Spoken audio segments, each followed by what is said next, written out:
Hey everybody, welcome back to another brand new video from Houston, Texas. This is the second consecutive year that we went down to the Tristar show at the Energy Arena. Last year we headed on down, same time, same weekend in February. Got Jose Canseco's autograph and picked up some cards. So we're going to take you around and show you some of the booths. We're going to show you the autograph that we got and ultimately show you the two big PC cards that I picked up. So here we are getting in after standing in line at the will call windows for a little while. And here is the setup. Same as last year. A lot of the dealers in the same places, just different inventories.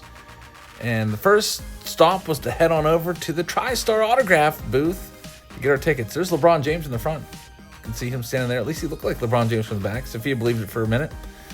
And then we got a bat. We got a Hall of Famer ticket. $337 to get this signed. Bought a bat for $75, and guess who it is? It's Cal Ripken Jr. And if you have been following the channel for a while, you know that Cal Ripken was once my favorite player for probably about 3 or 4 years. I used to have a PC binder of him and everything. And since there was about an hour wait for his autograph, we started to walk around and look at some cards. Take a look at some of the stuff we saw. Look at that 1994 Upper Deck Mickey Mantle and Ken Griffey Jr. for $30,000. Man, that's a sweet card. I'd love to pull that one. Makes you want to go and start doing 1994 Upper Deck breaks until we find one. And you can see all the other stuff here. So many cards on display. So many boxes to root through and sort through. But, of course, we didn't have time for that. We probably spent about 4 hours there and just mainly looked at the big stuff, like this 1941 play ball set. This is from the same sellers that had the 1951 Bowman set that I picked up at the National like 4 years ago. Although I didn't buy that set. $20,000 was just a little too much for today. And then after looking at cards for about 30 minutes, we went back to the autograph booth to get Cal Ripken Jr.'s signature. And there he is. And next up, it was my turn. Are you ready? I'm ready. Yeah. That's the Cal Ripken Jr. bat. My childhood hero from like 1993 to 1996. Just a Ripken PC, my Ripken binder. Yeah, that's cool. I only have probably 10 seconds. Pick up and shake his hand. And I don't know what else. Yeah. Should I tell him it's for our baby?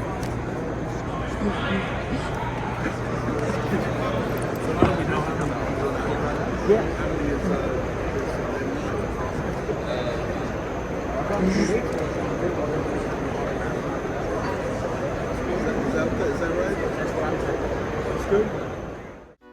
So after getting the bat signed, we headed on over to the Tristar authentication person and got the bat authenticated, got the little sticker put on the bat, and all that cost an extra $10 to do. And then we'll show you the bat probably in a separate video because I actually left it in Houston with Ike, and he's going to ship it back to me because we flew Spirit Airlines, and oh man, that's a whole other story. Don't get me going on that because I don't want to rage voiceover right now. But anyway, here is Ike's art studio booth. You can see all the paintings, and by the way, if you see something that you like here, you can buy any of these paintings or prints at ikesartstudio.com. You can see there's some baseball card art, the Craig Biggio 1989 Topps rookie card, J-Rod right there, 89 Donruss. Then you've got the Ellie De La Cruz 1965, really nice one right there. By the way, we'll be playing for that one this Thursday. We're doing a box war, and that painting is on the line, so stay tuned for that. There's the Ivan Rodriguez 1991, and then a whole bunch of prints. If you would pick up 3 prints, and you can see everything they have there. Lots of Houston Astros, lots of multiple different sports. You got the Derek Jeter right there. And again, these prints are just $20 a piece, and they look great. We've got some hanging up around our house. And then there is Ike as Sophia buys some of the prints. She picked up 3 prints there. So after hanging out with Ike for a little bit, we headed around, and my goal was to start finding something that I was going to buy. They had a whole bunch of sets right here. This is actually Dave Roberts' son, former Major League pitcher Dave Roberts. His son is a dealer, so he had a lot of cool stuff. Ike was friends with him, so we got to see all of his stuff up close firsthand from behind the booth, which was pretty cool. Really nice people. Hope you can check them out if you're ever in Houston. And then I just started looking, trying to find something that I was going to buy. And typically, whenever I go to shows like this, I'm always attracted to the vintage cards because there's always a whole bunch. And at the local card shows, you don't have as much vintage. So I like to take advantage when I'm there. I always like to look at the graded stuff. I don't really trust the non-graded stuff anymore with all the doctoring and the Kurtz card care and everything. So if I'm going to buy anything that's higher end, it's going to be graded. You can see they have a whole bunch of vintage set building binders there that you can pick up. Cards you need to complete your set. There's a 1956 Mantle for $4,200, not graded. That was one of the first ones I kind of locked in on.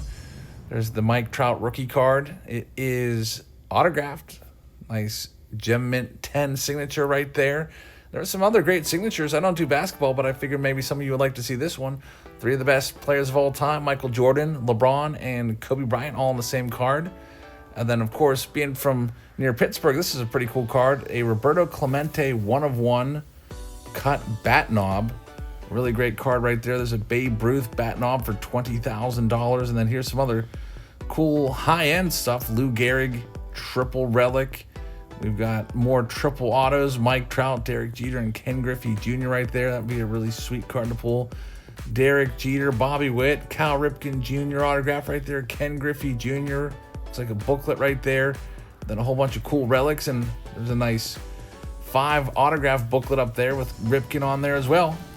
They had a whole bunch of other neat things there, like this letter. I think that's from Babe Ruth. Babe Ruth signed it at the bottom, and then there's a whole bunch of Babe Ruth signatures. That looks like Ruth's signature. Got Babe Ruth cut signatures, Babe Ruth autographed baseballs. There's no prices on this stuff, so I would expect it to be super expensive. Usually Babe Ruth baseballs are, I don't know, $30,000 to $50,000 or more, depending on what the condition of the baseball is. And there he is, Babe Ruth. I wanted that card at the National this past year. $6,000 for a PSA 1 seemed a little bit high to me. I think they were around $5,000 this summer. And then I always like to see Mickey Mantle 1952 Topps cards. There's one that's really beat up. It's a PSA 1 missing its corner. $28,000 for that one. I've got that card also in a 1, but mine's in much better shape than that. And then Paul Skeens was there a little bit. I was kind of focusing on Paul Skeens, thinking if I should buy one of his graded cards. Ultimately, I would not, as I would stick to vintage. There's some Jackie Robinsons that caught my eye. Kind of weird that I don't have a single Jackie Robinson in my collection. Not a single one. So I kind of focused in on Jackie and then Mickey Mantle. Here's another Mickey Mantle for $15.75. 1956. I always really loved that card. That's a PSA 3, which isn't too bad of shape. So I walked around a little bit more, trying to find something else that I wanted. There's some Paul Skeens autographs. That green is pretty sweet. Pretty steep, though. You got the 5-star one for $500, and then there's a pristine there as well. A lot of sealed wax at this show, as you can see. But since I flew Spirit Airlines, wasn't going to be able to take anything back, because you can only take a little carry-on there. Spirit Airlines, the worst airline ever. Man, do I have a story for you, but I'll tell it later, because I'm currently stranded right now somewhere.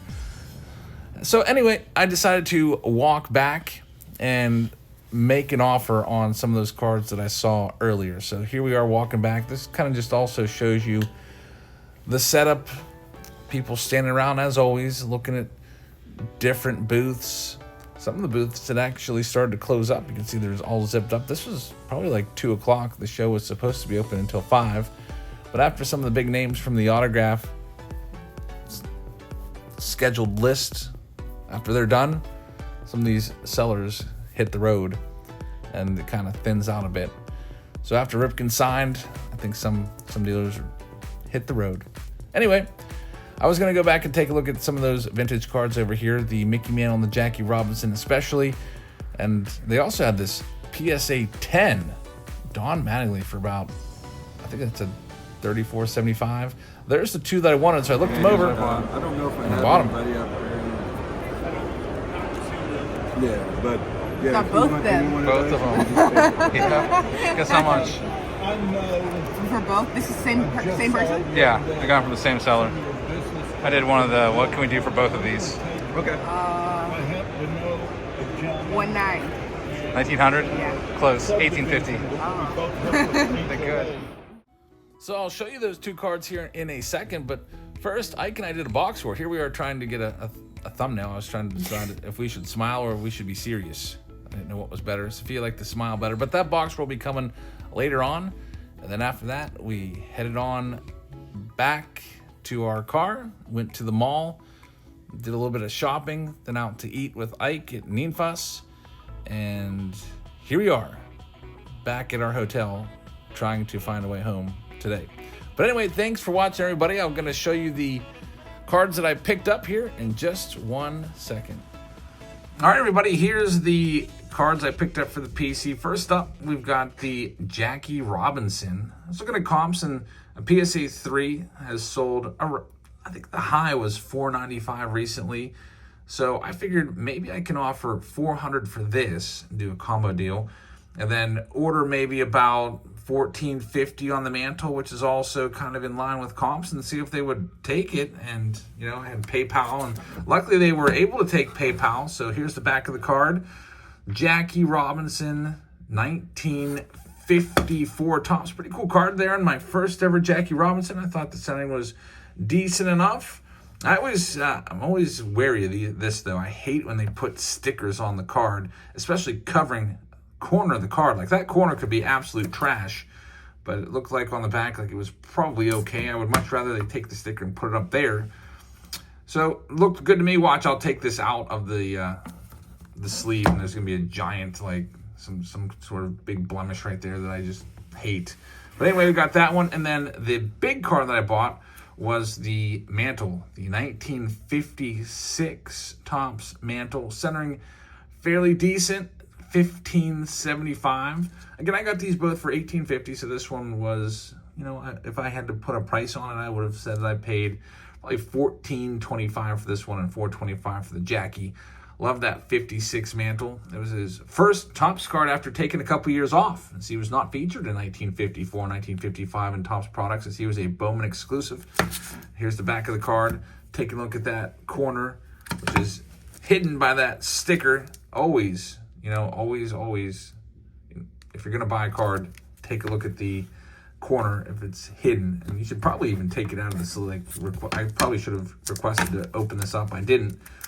But I probably should have, because watch, there'll be some awful mark there. But anyway, those are the two cards from the Houston Tristar. They're going into the PC. One of these days, I'm going to make my top 25 cards. I was going to do it for December 31st. I'll probably do it here within the next couple weeks, so that I have just kind of my top 25 cards video out there for 2024. And then maybe every year, I'll update it, and this card will likely get into the list of the top 25. I don't know if this one will make it, but this one definitely will. But that's all we have for you today. We're planning on going live on Whatnot tonight, but I don't know. We'll see.